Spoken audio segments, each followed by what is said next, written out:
Welcome. Now, the purpose of today's session will be abundantly clear. So I'm just going to go through the agenda. So welcome.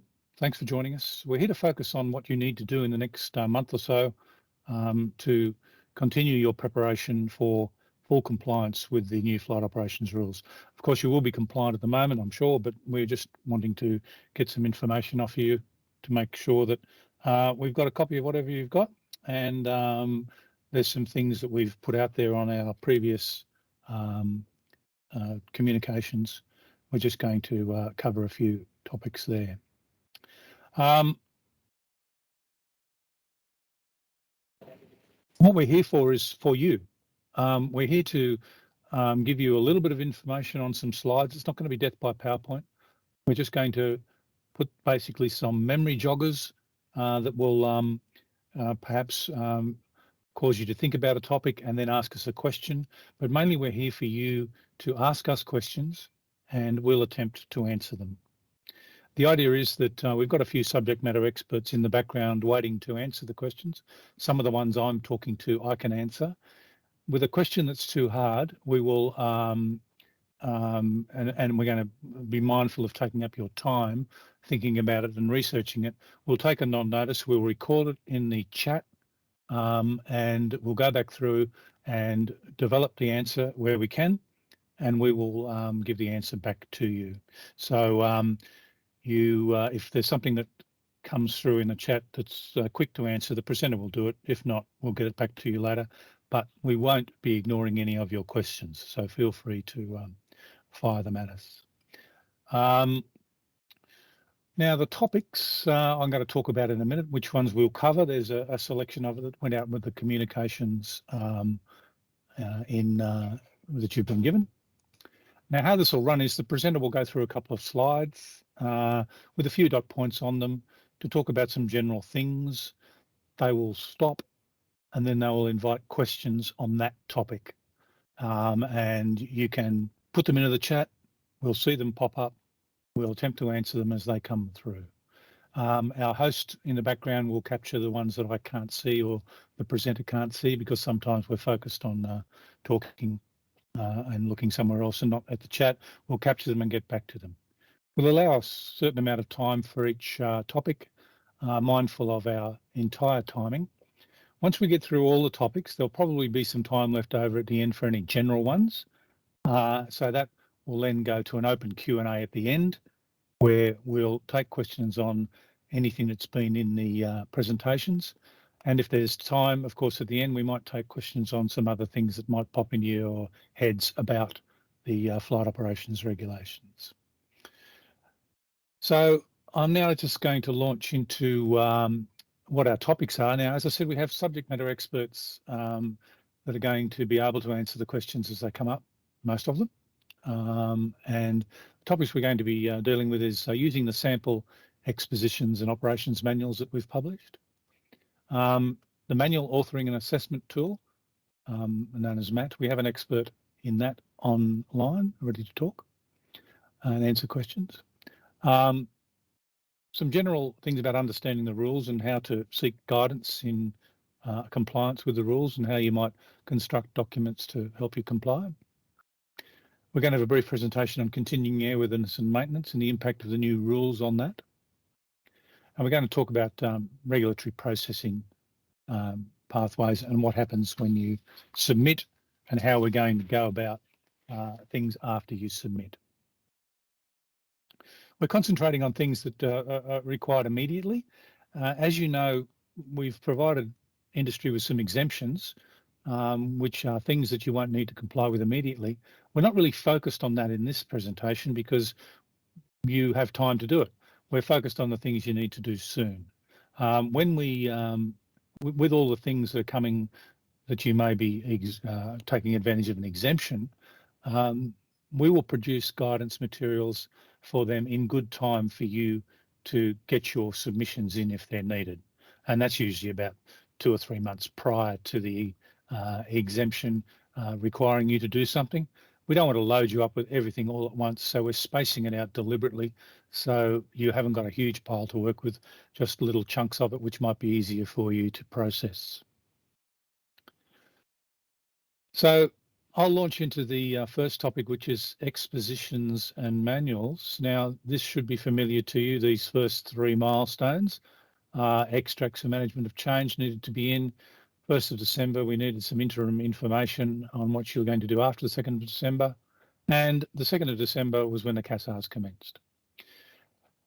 By the 2nd of June, we expect an integrated and updated exposition operations manual to be developed. Now, what that means is that it's a cohesive document which has got all your compliance material in the one place. We previously were happy with you just putting little amendments in, however you chose to do it, and letting us know what they were.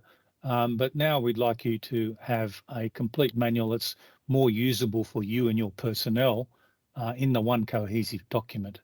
By one document, I mean in one, could be a number of documents, but in one place where we can identify that that's your current exposition or operations manual. So in order to help you out with that, we've produced, as you may know, the sample manuals. We call them manuals or expositions.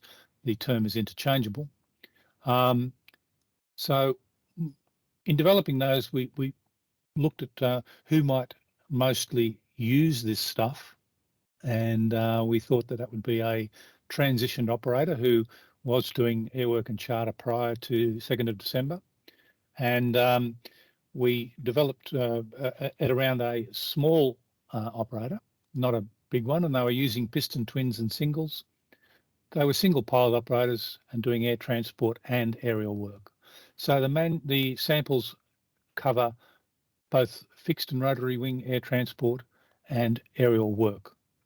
So it's a bit of a combination. Now, it's designed so that you can cut and paste and mix and match. You can take whatever bits out you don't want. So it should be reasonably suitable for those operators. We presumed that those people, the audience for these samples, were going to take advantage of the deferrals of SMS, training and checking, HFNTS and the like. So the current manual and exposition out there online does not include any information concerning deferrals. It does include the things that you are expected to do to take advantage of the deferrals, but it doesn't include information on those topics, SMS, training and checking, and HFNTS. That will come when you need it. The samples are small and simplistic in nature, but they can be a starting point for a larger or more complex operator. They're designed around a minimalist structure, but you are free to do anything you like with those samples. You can use them as they are. You can plagiarize them freely. You can move that text around, alter it, change it however you like. You can construct it whatever way you like. It's totally flexible. It's free. It's not copyrighted. You can use it however you like. And it's just a suggestion of how an operator that fits this profile, a smallish operator, how they could construct their exposition operations manual. So you don't have to use that if you don't want to. You can if you like, and it may very well be useful for you. Now, the samples, how to use them and how we publish them, well, they're in two versions. One version is up on the website at the moment as Word documents. And there's a template there for parts 133, 135 and 138. And accompanying the samples is a how-to guide. The how-to guide expands on what regulations the text in the manuals or the expositions talk to, and it explains how you could adapt the text, what you've got to do. So there's just some places where you merely have to fill in the dots, but in some places you will have to submit some information that's relevant only to your company. So it just explains how to work it. There's also a template for mustering under 138. We targeted this at a very narrow sector of the industry, but sector that we thought was going to use it, which was aerial mustering in small helicopters. And it's a slightly slimmed down version of that one, just targeted at part 138. any other 138 operator just doing a task specialist operation. For instance, you don't have to be a musterer. You could be a survey, power lines or something like that. You could use that as a basis for your own manual at that stage for those sorts of operations as well. There's a how-to guide that is published alongside that as well. There's two ways to access the samples. As I said just a minute ago, there's a Word version online. You can download that and do with it what you wish. Send it back to us as a Word version or however we receive them these days. I'm not quite sure, PDFs or whatever. So you can use that. And as I said, free to use, not copyrighted. Don't have to stick to the order that we give you. The other way to access it is use our free MAAT system, Manual Authoring and Assessment Tool, and we'll have someone talk to you about that in detail. So if you could just save your MAAT questions until after the next presentation, which will be in a second. That's really all I've got to say about the samples. So does anyone have any questions on that topic at the moment?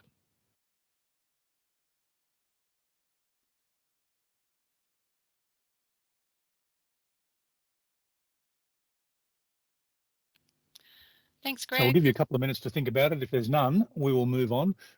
Jay Guest has a hand up. Go ahead. Sorry, do you want to type a question in, or would you like to speak? I'll just speak if you can hear me there. Gotcha. Yeah, thanks for the presentation.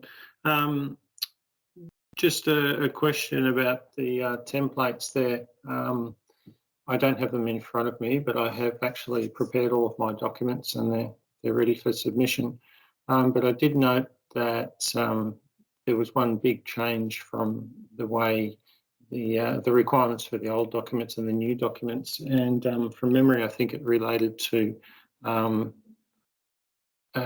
Section B in our existing FCOM, which is the section which relates to how all of our pilots operate the aeroplane. And looking at the template, it looks like there's no requirement for that section anymore. Is that correct? Correct. We're getting a little feedback there, so if you could just turn your mic off while I speak, if that's okay. Great. So the situation there is that the content of operations manuals and expositions is now laid out in the appropriate regulation. 119205 is about air transport, and 138155 is about aerial work. So the samples we've provided have only included the mandatory things needed by the legislation. So if it wasn't required by legislation, for instance, the legislation does not require you to place Part 91 material in your manual or exposition. It does not require you to place AIP content in there. So you're free to do that, and operations manuals in the past may have had that in there, but it's not a mandatory requirement. So we stuck mainly to the things that were only required by regulation. That's why that's not in there. But there's nothing stopping you having that in your new exposition or manual. You're free to add in whatever you like. We were intending to try and make the manuals and expositions compact so that there was a better chance of them being used. I'm sure everyone knows that a 100-page document will get used more than an 800-page document. So with that in mind, we thought that we would keep it simple. If you are concerned about what content needs to be in an operations manual or exposition, you can just check the regulation where it specifically says what you've got to have. And that's how we assess the manuals as well. All right, thank you. That's fine, and that's my understanding also. But my intention in my organisation is to have a separate manual, which is not referred to in the operations manual, and that manual will contain guidelines on how we want our pilots to operate the aircraft. Great idea. And that manual will not be subject to scrutinisation by CASA, and will have I'll have no requirement to advise CASA when making changes to that manual. Correct. Does that sound compliant? That is, if it's guidance, it's fine. And I mean, everyone has this anyway. I mean, it's just not, However, we don't need to actually see that, approve it, or have its amendment status, just the things that are in the regulation. All right, thank you. Okay, Ian has a hand up. Thanks, Greg. I'll talk. Is there a Part 121 template? I know it's probably a little bit off track, but is there a 121 template in the system or pipeline somewhere? Look, at the moment, no. A lot of the 121 regulations are common, and anything that we put in there for 133, 135 and 138 that has a common provision, you could probably use the text if you wanted to, but there wasn't an intention at the moment to produce a 121 specific document. Okay, thanks. That's purely a resource issue. I mean, we were focused on the people who could use it the most in need, yeah, we couldn't sort of do it for everyone, unfortunately. But Understood. Yeah. Thanks. Okay. Do you want to put your hand down, Jay, guest? And if you've finished, or we can, I'll talk again. Okay. So has anyone else got a question at the moment? It's not your last chance. You can throw one in at the end if you like. Okay, good. Well, look, no more for any more. So I'm now going to introduce Alison Gosper, who will talk to you about MAAT. Thank you, Greg. Could you just click the slide, please? Okay. Just a quick summary about MAAT. It's a free authoring tool that CASA has developed to assist industry in transitioning and applying for new regulations. Basically, it's an electronic way to create, develop and manage your manuals. There's lots of automation that MAAT does for you and saves all those pesky difficulties that you might have with Microsoft Word. And the sample text is there. You can just copy it in if you're going to use it, or create your own text or paste it in. And you can see exactly where you're up to at all times. So MAAT does contain a number of templates that you can use, and this OpsRegs one will be in there very soon. Just the next dot point. Thanks, Greg. Okay, so where to find more information about MAAT? If you click on this link when you receive the PowerPoint, it's got all the information. Then next dot point has a shortcut where you can register, provide your details, and I'll let you know as soon as it's ready for use. And then you let me know if you're going ahead to use MAAT. I'll create your account, send you a link to some online training, and support you whenever you use MAAT after that. And my contact email address, matt@casa.gov.au, if you have any questions at any time. That's pretty much the quick information about MAAT. Okay, any questions for Alison while you've got her? It's a rare event, so make use of it. If you're interested in MAAT, obviously go through the process, but anything generic, feel free to go now, ask away.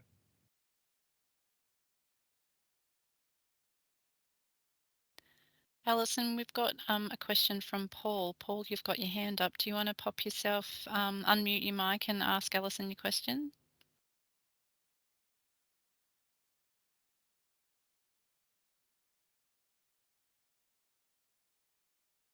Oh, I'm afraid we can't hear you.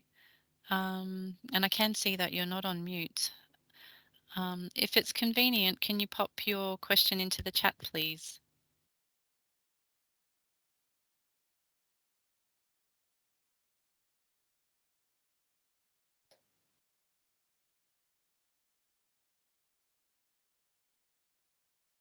Paul has my contact details if he wants to contact me later, and he's on our list to advise as soon as it's ready as well. So okay, if thanks, that Alice. helps at all. Oh, Okay, thanks. thank you. Thanks, Paul. You want to pop your hand down, Paul, if you don't have any more questions. Has anyone else got a question? All right. Thanks very much. Well, we'll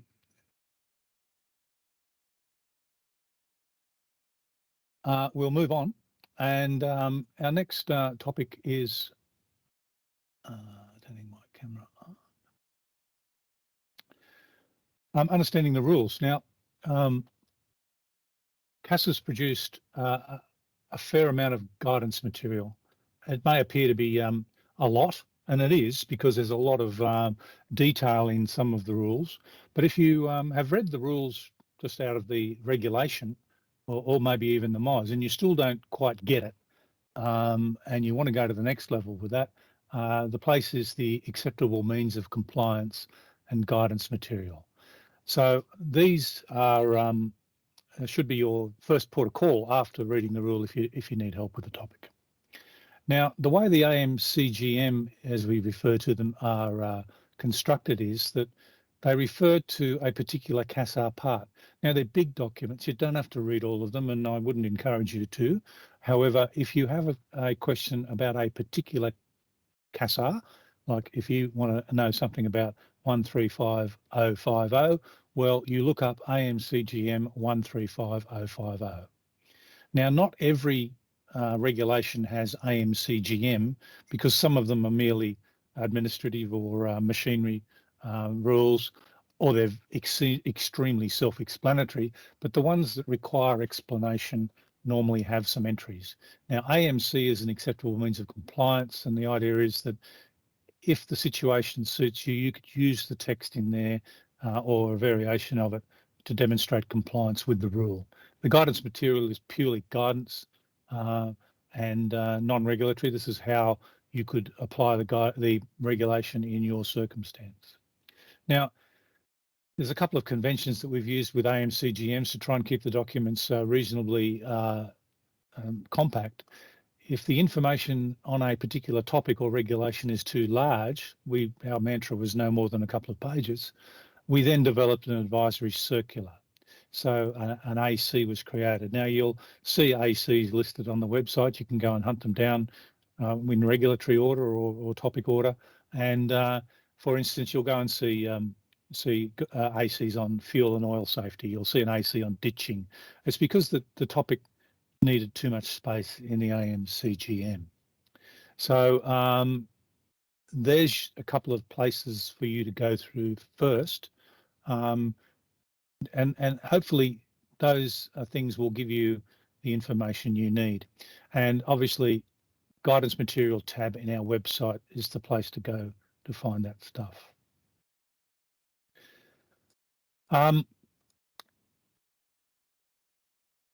Due to feedback from industry in forums like this, and also forums from various industry organisations, and just people sending us emails and ringing up and talking to us about it, we are constantly refining the guidance material. Occasionally we're doing little tweaks to the rules by exemptions and things like that, but in the main they're pretty settled, but the guidance material is always being refined. Now, that's because we found a better way to do it. Guidance is guidance, and it's better if we have to the point guidance that reflects exactly our latest thinking on how you should be able to comply and how we can do the guidance better. So feedback can get it to us. But if you're using an earlier version of a guidance document, it's not wrong. It's not invalid when a later version comes out. It just may not be the best way we could have done it. And we've had advice to say, oh, well, it would be better if you said this. So we've gone and fixed that. So the answer here is to keep up with the latest version is check the website you're using to ensure you're using the latest version. So before you start committing time and resources to writing things and amending things, make sure you're working with the latest version. And this goes particularly true about legislation, MOSs, regulations. Because these change from time to time, you need to go back to the website and make sure you're looking at the current one. There's a bit of a trap by saving things to your local machine or saving things to a hard drive or putting a shortcut on your desktop. It may go to a document that is out of date when you go to look at it again in a month. So I urge you, before you burn up time, go to the website and make sure you're using the latest stuff. One way of making sure that you are on top of the latest material is to subscribe to our mailing list, and that will automatically send you updates as we produce them, because we don't necessarily know exactly what day they're coming out. When we start fixing something, we'll give you a warning where we can, but when it does come out, the team will put up something on the mailing list chat, and they will tell you, look out for this, or here's a new version up and running, and urge you to go and use it. Okay, so that's all I've got to say on that topic. Does anyone have any questions about that segment?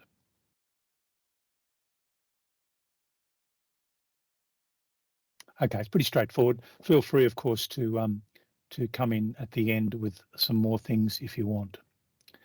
Okay, so we're now moving on to airworthiness and maintenance, and I'm going to introduce Ifti from our airworthiness branch to have a chat about a couple of topics. Thanks, Ifti. Just made sure I'd switch on my mic. Okay. Good afternoon, everybody. I'm Ifti Ahmed, one of the senior standard officer from Airworthiness and Engineering branch of CASA. I will briefly talk about the impact of new flight ops regulation on the airworthiness and maintenance obligation of the operators. Basically, the application of new flight ops regulation does not affect the core airworthiness obligation of the operators. And it's important to understand what is core airworthiness obligation. It's mainly about management of continuing airworthiness of the aircraft, which we commonly call maintenance control, and make sure the maintenance is provided by the right entities, such as Part 30 maintenance organization or a Part 145 organization. Now I will explain later on what is the difference between provision of maintenance by Part 30 versus 145, and how it affects the operation of the aircraft, how it is related to operation of the aircraft in particular. And then I will also talk about the change in terminology from RPT and charter to schedule and non-schedule air transport operation. And I will explain it, and I will show you how it actually has no practical effect, but it's just a, alignment with the change in terminology. May have to, I guess you may have to adjust your manual to bring in the new terminology, I guess, and you may have already done that, but I guess that's the only implication. But the actual requirement in relation to maintenance and continuing airworthiness obligation doesn't change. I will also explain what are the changes in relation to approval of MEL and use of MEL. Again, these have minimum impact on the direct obligation of continuing airworthiness. That will be discussed later on. Okay. So let me explain the change in terminology from RPT and charter to schedule and non-schedule air transport operation and the effect of it. Back in 2011, new airworthiness and maintenance regulation were introduced under Civil Aviation Safety Regulation 1998. Under this change, what used to be regular public transport or RPT transitioned into Part 42 of CASA. This meant all maintenance for RPT aircraft had to be provided by Part 145 maintenance organization. It also meant Part 42 maintenance control requirement became applicable for operators, and the Part 42 maintenance control requirement requires a approval called the continuing airworthiness management approval for the operators. So that is all in play now. For all those aircraft at that time that were doing charter and aerial work, the CAR 88 regulation remained the default regulation for those aircraft. So these are the aircraft that were used to be charter and aerial work, and the charter is now called obviously non-scheduled air transport operation. So for these aircraft, CAR 30 maintenance organization continued to provide maintenance, and maintenance control function and obligation didn't change at all. With the application of new flight ops regulation, obviously, as I said, the RPT and charter has been replaced by new terminology, which is scheduled versus non-scheduled air transport. So this means Part 42 maintenance control requirement and Part 145 maintenance continue to apply to all scheduled air transport operation under Part 135 and 121. Now, again, it's just change in terminology that doesn't change the requirement for maintenance and airworthiness obligation of the operator. Any scheduled air transport operator under Part 135 and 141 will continue to comply with Part 42 and 145 maintenance requirement. CAR 1988 maintenance control requirement and CAR 30 maintenance continue to apply to all non-scheduled air transport operation and all aerial work operation. However, in relation to maintenance control, there has been some changes in relation to the role of head of airworthiness and maintenance control, and that is an effect of the, I guess, of the fact that these operators, aerial work operators does need a AOC currently, and the obligation to have a HAMC is linked with the obligation to have an AOC under the Act. So there is obviously a doubt if a HAMC or a equivalent position is needed in aerial work operation. Now, although there is no direct requirement now for an HAMC in Part 138 operation,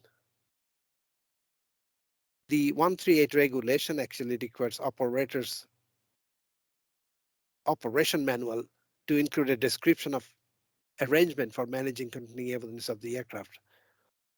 What that means that the overall function of managing airworthiness and responsibility for establishing airworthiness arrangement remains with the operator. We do expect that responsibility to be vested on an individual within the AOC, within the operator's organization. So the manual will have to demonstrate it, will have to demonstrate how this obligation is discharged. Now let me explain the changes to MEL and the use of MEL. Regulation 37 of the CAR used to be the regulation that provided the head of power for approval of MEL. CAR 37 no longer applies to approval of MEL, and this has been replaced by new regulations in Part 91. Part 91 subpart Y now sets out the regulation for approval of MEL, and the relevant MOS, 91 MOS, specifies the standard for MEL. Now, I need to mention that there is nothing new in relation to standards for MEL. It just formalizes the existing technical standard for MEL and the existing practices in the MOS. People who held delegation for approval of MEL under Regulation 37 of CAR has been reissued with the similar delegation under 91Y. So they continue to provide, MEL approval for operators. Greg later on will explain how the requirement for MEL would apply in future for 133 and 135 operator in particular. In relation to MEL, if the operator have a procedure for approval of MEL in their manual, they may have to align the reference to the regulation. But I guess that's a minimum change. Now, we have said that we are maintaining status quo in relation to maintenance and airworthiness obligation of the operator, but ultimately all operators' obligation have to be transitioned into the new regulation under CASAR 1998 regulation, because 1988 regulation will cease to exist. Now, work is in progress in this area, and we have already had the consultation that took place about 2 years ago on the new policy for operator to transition into 1998. That is the charter, what used to be charter and now non-scheduled operators. to transition into 1998 regulation. I'm happy to answer briefly any question on that one. So I guess that's my presentation on the obligation of operator in relation to airworthiness and maintenance. I'll take any question now before I hand Thanks, over Ian. to Go Greg. ahead. Yep. If Ian wants to go with a question. Yeah, thanks, Greg. Thanks, Ifty. I did send in a question. I don't know if I'm doubling up, but under or as part of the direction or the information from CASA under operational categories and related maintenance rules, it stated that those who are conducting charter prior to 2nd of December were able to conduct scheduled operations now, providing they'll maintain with the Part 42 and 145 organisation. Is that if That you're? is I'm sorry. Yeah, that is correct. So if the status quo is maintained as long as you don't change your operation. So if you were a charter operator before the new regulation applied, that is flight ops regulation became applicable to you, then you continue to remain under the same CAR 98 requirement for maintenance and airworthiness. But if you want to escalate your operation to schedule operation, then 42 and 145 requirement would apply in relation to airworthiness and maintenance. That is logical because we don't want people to be on unequal grounds for similar operation. Yeah, no, does that answer your question? That's understood. Is there, for example, we have CAR 42 and an MEL. Is there any grace period to transition to the 145? Because we were under a CAR 30. And in that same one, it did say that if you had different maintenance arrangements in place before 2nd of December, then that will also continue. So if you read the lot together, it can be misleading to say, oh, we can go scheduled ops now. Yes, we have to go to 145, but we did have a CAR 30 operation, so therefore we can do scheduled ops. Probably no, I think that reference to different maintenance arrangement is for those operators that were availing 145 maintenance. That is they didn't have to. So charter operators that were availing maintenance from 145, which is allowed, still allowed, and the 145 can maintain the aircraft that are under CAR. I think it was referring to that particular exception to the rule. So don't be confused with that. So I think what I have just explained before is that if you want to move into scheduled operation, you must have your maintenance carried out by 145 maintenance organization, and you must have maintenance control under Part 42. So you have to get a CAMO approval of some sort. Yeah, we have CAMO approval. We're just chasing up a 145 just so we can do it. Is there, just wondering if there's any grace period to getting the 145 going? No, there is no grace period because as long as, sorry, you have to have an 145 in place for your aircraft to move into Part 42 world. Okay, so you can't. Yes, I know exactly what you're asking, whether you could continue to get CAR 30 maintenance while you have moved into Part 42 world. No, there is no grace period. Okay, thanks. There's another hand up there. I can't actually see whose it is, or is that yours? Okay, there's another one up there. Who's that? Speak up. We've got Rodney Smith with a question there. Let's just have a read of that.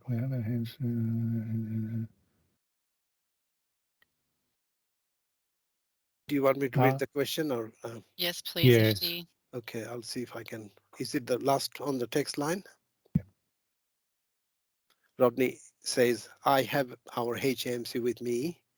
We operate and maintain helicopter under 133, including medical transport, 138 and 141 also. All non-scheduled operation. On the maintenance release against operational category, what are we now meant to put? Okay.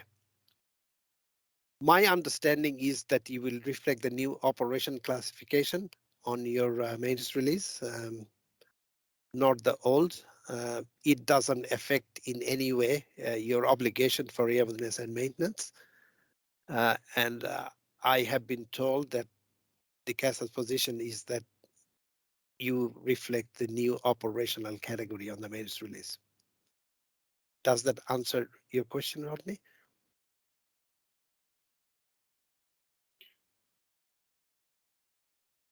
Feel free to turn your mic on, Rodney, if you have anything further. Okay, sorry.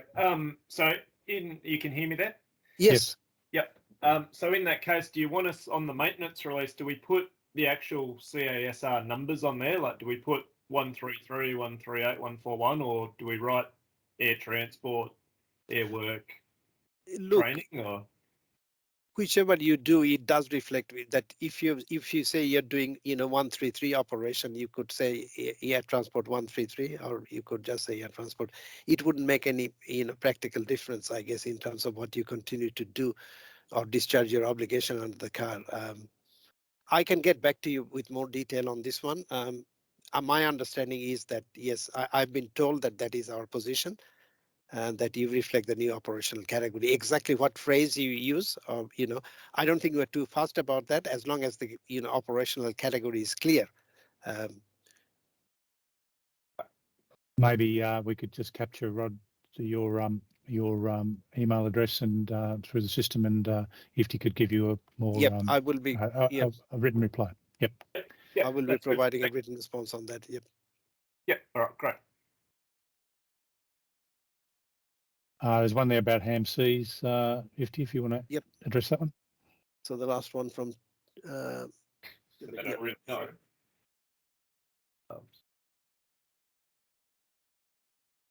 So this question about HAMC, what's your operation? Is it aerial work or 133 or 135? Sorry? It's Tim Verco here. Yeah, sorry. Yeah. So we're the same as the last person. We're 91, 133, 138, and 141. Okay, so 133 would clearly require an HAMC because it's an AOC operation. Under the Act, the key personal requirement captures the need to have an HAMC. So you'll then, as I said before, the requirement for a HAMC is not mandatory for non-AOC operation because the obligation under the Act doesn't apply. In that case, we would still look for those functions to be reflected, and your manual, the regulation in 138 requires your ops manual to show demonstrate your arrangement for ensuring continuing airworthiness of the aircraft, which means you could have your HAMC doing the same function for aerial work operation because it's a common entity. So I guess you could, and that doesn't, I guess it will be easier for you to demonstrate that your HAMC for aerial work is carrying out the similar function in the HAMC for 133 is carrying out the similar function for other operation that you have. And I think that will be an easier option for you because you already have one for 133. I might just jump in there for a Sure. second. The core question was whether it needs to get approved by CASA. Oh, okay. Now I will get an answer for that for you, but essentially someone has to do the function.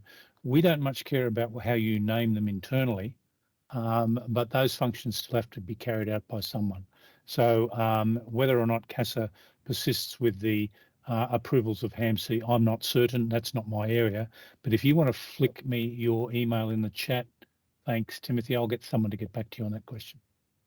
Yeah, no problem. And I just add to that under the operations manual for both the AWC and the AOC, you have to define the roles and responsibilities and qualifications for those roles.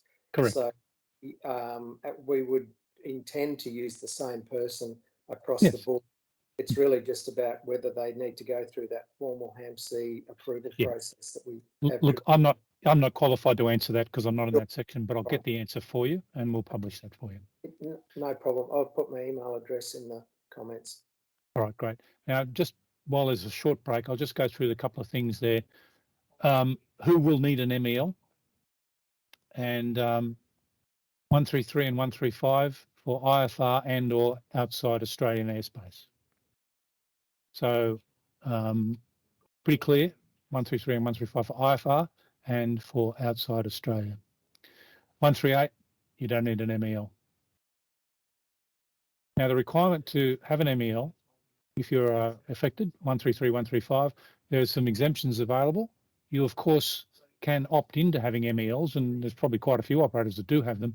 But if you don't have them and you don't want to get them and take advantage of the flexibility they offer, well, you don't have to have them.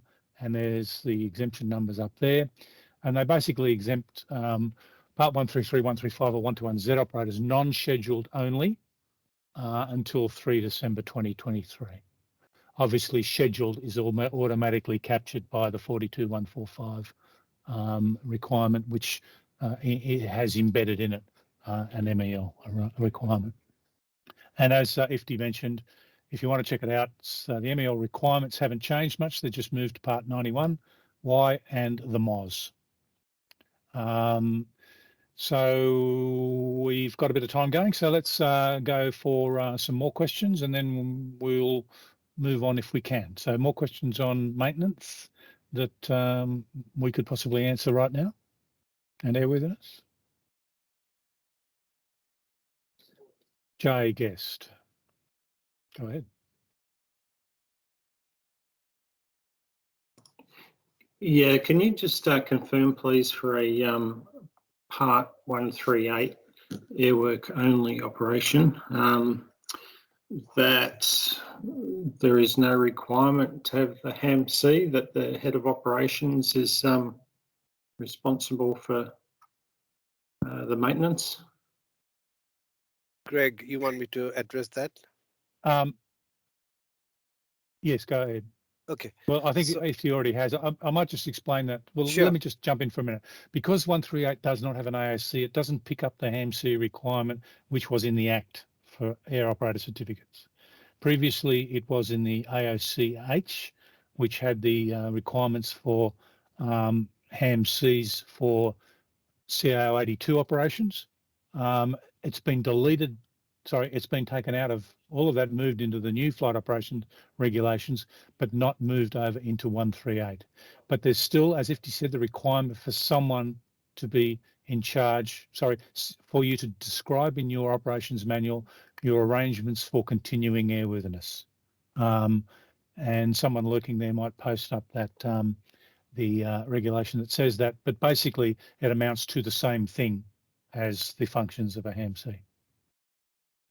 So Thank if you. I just add to that, Greg, so the regulation 138.155, content of the ops manual, a description of the arrangement for managing continuing airworthiness of the aircraft used by the operator under its aerial work certificate. So that's, if you demonstrate how you discharge that obligation, surely there has to be individual who is responsible for discharging that responsibility or managing that arrangement.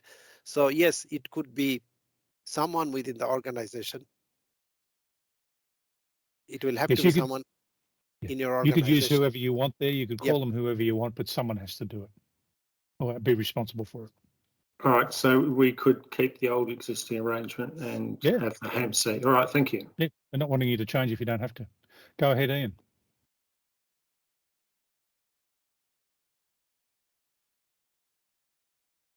Still muted, Ian, if you're wanting to talk. Or if you're finished, if you want to put... No, here no, we thanks go. for picking that up. No worries. Just going again from charter to scheduled ops, prior to that last directive that I just mentioned, as far as if you did charter before, now you can do scheduled ops if you maintained under 145. Does that also say that you no longer have to supply the SMS and the check and training and the HF and NTS before? No. Okay. So if you want to upgrade to something you weren't able to do before, none of the exemptions are available to you. Okay. Level playing field. So if you couldn't do it before, you can't just jump in and do one piece of it and jump into a scheduled. No. Understood. Thanks for that. Yep. But I'm sure everyone gets the idea of that. Okay. I'd be very interested in the response to the MR annotation operation time question. Thanks, Tim. Okay, so if you could get that one as well to Tim, that'd be good. All right, look, let's move on. So we've done the questions, a short little presentation, and then open Q&A. So I'm going to flick through to Peter Marsh, who's hopefully online, to talk about what happens next. But I actually feel like Tim may not be on my line, so it may end up being me. Yeah, I can confirm Okay, who can it's me. join. Rightio, I will talk. I'm a flying instructor. I'm good at talking. What happens next? So we're in a period of change, still going through a period of change. We anticipate it will be a while before that change is fully bedded down. That's why we're pushing in this stuff out at you in guidance and running these webinars. So we're really here to support you through the process. We know you want to comply, and we are presuming that you are, and we're here to work with you to fully comply. During that process, you'll be required to submit various things to us and various schedules, but we're not going to be assessing the content of your manuals when you submit on the day. There's a lot of operators out there, and there's going to be a lot of things for us to look at, but we're not going to pore over them on the day you submit them. We will be, however, as time permits, making sure that we're trusting that you've made your best efforts to comply. And then during routine audits and risk-based surveillance, we'll come around and see how you're going. Now, we acknowledge that not everyone will have everything right first time, and CASA's not in the business of coming down hard on people who are doing their best to comply. If you've done nothing, well, maybe we might have a different attitude. But if you are doing your best to listen, have a look at our material and provide the things that we're asking you, we will not take an approach where we will start writing nastygrams to you, for instance. We will adopt a collaborative approach and say, look, here's what you need to do, here's what we can do to help you, and we will get you through the process. So please just don't think that we're going to be coming down hard the day after something falls due. What we are concerned about, however, is just making sure that you're aware of what's coming at you and what you're needing to do. Some of the exemptions have processes that you have to comply with to take advantage of the exemptions. Some of them also have things you have to do prior to the exemption becoming ineffective. We will go through those after 2nd of June, because it's when they mostly come into effect, and we'll explain clearly what you have to do to order to go outside that exemption timeline. So that's basically what's happening next. We're, as I said again, we're mindful of the fact that there's a big change, and it's not feasible for us to expect everyone to change instantly, but we'd like you to take your best shot at it, and we'll help you along the way. That's basically all I have to say on that topic, and Jay Guest has a hand up. Go ahead. Yeah, thanks very much, Greg. And please don't see this question as being as cynical. It's not meant to be. That's not the intent. Appreciate the webinar. With regards to compliance, once we've made our submissions, given that everyone's submissions cannot be looked at instantly, and it'll be presumably done over quite a long period of time, with regards to the legal aspect, I'm just wondering if you can sort of give any advice on where we'll sit if, for example, we're currently compliant with all the rules, but we make a submission and the way we do things is different under that submission, but in the interim that there is an incident and we find ourselves, God forbid, in court. Any idea of sort of the legal implications in that case? Look, in short, no, I'm not a lawyer. If you want to just turn your mic off, I think we've got some interference. Thanks. Look, I'm not a lawyer. Our legal team have reviewed all of the material that we submit or publish regarding exemptions and compliance issues. From a CASA legal perspective, they're happy with what we're putting out there. So as far as legal for civil actions, I'm not sure, but certainly from CASA's perspective, the things that we're and the attitude we're taking as in trusting operators to do their best to comply, like everyone should be doing, and we accept that everyone is. we will not take action from a CASA perspective on those matters. As far as your legal standing, you would have to ask your legal advisor about that. I can't answer that. It's such an open question that I couldn't say, but certainly if you're taken to task about it and you've been doing what you believe to be the right thing in accordance with our latest advice, there won't be anything coming back to you from CASA. But as far as civil or any other, I'm not sure. All right, thank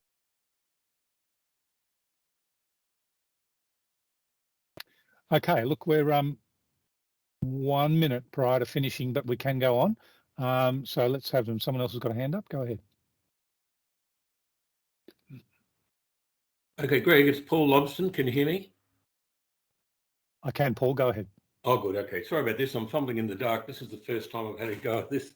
That's all right. You're in the dark on the screen too. No, that's all right. But not a pretty sight anyway. Go ahead. I'm just getting started in all this. I've volunteered my services to help a local Aero Club organisation transition, and I'm sort of starting to pick up the threads of it all: 135, 138, 119, and 91. But I do need a little bit of help in my interpretation of the new regulations and their implementation. I don't want to tie you guys down here now, but is there someone, perhaps yourself, and I'd like, if I could, borrow 10 minutes of your time and just give me the salient points, and I'll go away and give them some more thought. Is that possible? No problem. Just pop your current email in the chat. Yep. Paul, and I will get back to you. Good on you. Thanks a lot. Thanks, Greg. Okay. Any more for any more? We can run over time. There's no problem. I'm free for the next hour or so if you want to keep going. Of course, if you can't think of one while we're talking, feel free to put it into the chat. For some reason, I'm not seeing the chat. Oh, here we go. Dale's put a reference up there. I can't see anything after Dale's reference for continuing airworthiness reference there. Paul, if you want to put your hand down, that'd be nice. So we're going for any more. Sharing a recording of this webinar, Melissa? Yeah, I can answer that one. Yes, we're planning on putting these onto our YouTube channel. If you just scroll to the top, I published the link earlier. You'll find that there. So I'd say early next week they should be available. We just need a little bit of time to tidy them up and do the publishing process. So early next week, have a look for the videos, and that'll include yesterday's session as well as today's. Thanks, Melissa. All right, look, any more for any more? While we're thinking about that, I'll just go to the next slide, which is useful links. So when you see the copy of the presentation, these hot links will be there, but they're all up there anyway on the website, but they're just in this one slide for reference. Click on those and you'll get to the resources you want. And if there's nothing more, I'll get back to you in a second, Ian. If there's nothing more, gone. If there's nothing more, I'd like to thank you for your participation. We get a lot out of this on CASA's side. We figure out what we haven't explained very well. We figure out what we have done well. We figure out where your hot buttons are, so to speak, where we need to put more resources. And we also realise, of course, we're not superhuman. We're human beings which are susceptible to making errors. And we try our best to fix those when we can, but sometimes we don't know. So we need people like you to point out when we've got to make a mistake. So feel free at any time to let us know whether something isn't right and we can do better. We're happy to do that where we can. Now, if we don't have any more, I'm going to sign off now. Thanks very much for your participation. We really appreciate it. Thanks for all your questions, and we'll see you next time we have a webinar.